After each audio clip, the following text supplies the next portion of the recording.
Nin explains the rules of badminton. Badminton is a game played as singles, where one person plays against another person, or doubles, where two people play against two people. The object of the game is for you or your team to win 2 sets faster than the opposing team. To win a set, you must score 21 points and be at least 2 points ahead. If the scores are 20-20 for example, the game carries on until one player or pair has a 2-point lead. Okay then, so how do you score these points? To score a point, you must aim to hit the shuttlecock, which is usually a piece of cork with feathers sticking out of it, with your racket over the net and onto your opponent's floor without the opponent returning the favour. The court is 13.4 metres long and 6.1 metres wide, and the net is 1.55 metres above the ground. Pay attention to these lines, as the boundaries are different for singles and doubles. To start the game, a player must serve the shuttlecock below the waist. The shuttlecock must travel over the net and land in the areas defined for the serve to be legal. If the shuttlecock is hit onto the lines, this also counts as a point. The opponent will then try and return the shuttlecock and make you miss returning it back. This can go back and forth and is known as a rally. Remember, the aim of the game is to hit the shuttlecock onto your opponent's floor, and these are the areas you're aiming for. There are several shots that you can utilise to try and win points.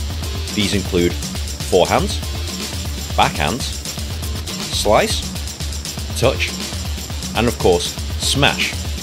Hitting the shuttlecock over the net onto the floor so that your opponents can't return it sounds simple enough, but in badminton, it's very easy to lose points.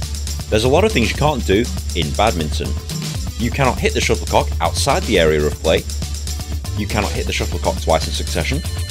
You cannot touch the net. You cannot hit the shuttlecock into the net and for it to land on your side of the court. You cannot touch the shuttlecock with any part of your body except the racket. And as earlier mentioned, you must serve the shuttlecock legally. If you commit any of these errors, this results in your opponents being awarded a point. Once a player or pair has won a point, they are also awarded the next serve. Once a player or pair has won 21 points and is at least 2 points ahead, they win a set. First pair to win 2 sets faster than the opponent wins. Now that's basically badminton in a nutshell, but there's a few things you'll need to understand before playing or going to a game. For example, fault. At any point, if the referee notices any of these infractions, the player penalised will lose a point and the serve will go to the opponent. Let. Unlike tennis, if the shuttlecock hits the net, it counts. Lets are generally called when something unexpected has interrupted play. Here's a list of common lets. In case of a let, the point must be replayed. 30th point. If in the rare instance that a score reaches 29-29, the person who scores the 30th point wins the set without having to gain a 2-point lead. As you can tell, badminton is an extremely fast sport and it looks difficult, but as you watch or play badminton, the rules will become clear. If you found this video at all helpful, please like, share and subscribe. It takes me ages to make one of these things, and good karma is very much appreciated.